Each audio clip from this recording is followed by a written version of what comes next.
Hi guys, আজকে দিনটা ছিল পয়লা বৈশাখ, কিন্তু একটা নতুন শহর ব্যাঙ্গালোরে। Yes, Poila Baishakh out of Bengal. So আমরা ফার্স্টেই চলে গেছিলাম হল মার্কেটে, যেখান থেকে একটু ইলিশ মাছ কিনে নিয়েছিলাম।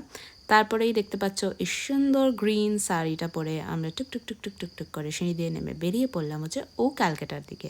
কারণ আমরা গেছিলাম হচ্ছে লাঞ্চ ডেট। নাইট শিফট চলা কারণে আমরা রাতে তো বেরোতে পারতাম না। ফার্স্টেই অর্ডার করে দিয়েছিলাম হচ্ছে এই ভেটকি ফিশ ফ্রাই, তার সাথে হচ্ছে আম পোড়া শরবত, যেটা ছিল আম পান্না বেসিক্যালি। আমার অতটা ভালো লাগেনি, কিন্তু ভেটকি ফিশ ফ্রাইটা ছিল হচ্ছে amazing, to die for.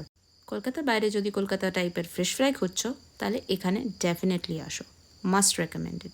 ও3 order করেছিল হচ্ছে এই গন্ধরাজ লিচি মইতো কিছু একটা, যেটা আমি ওকে বলেছিলাম খেতে, and it was really nice.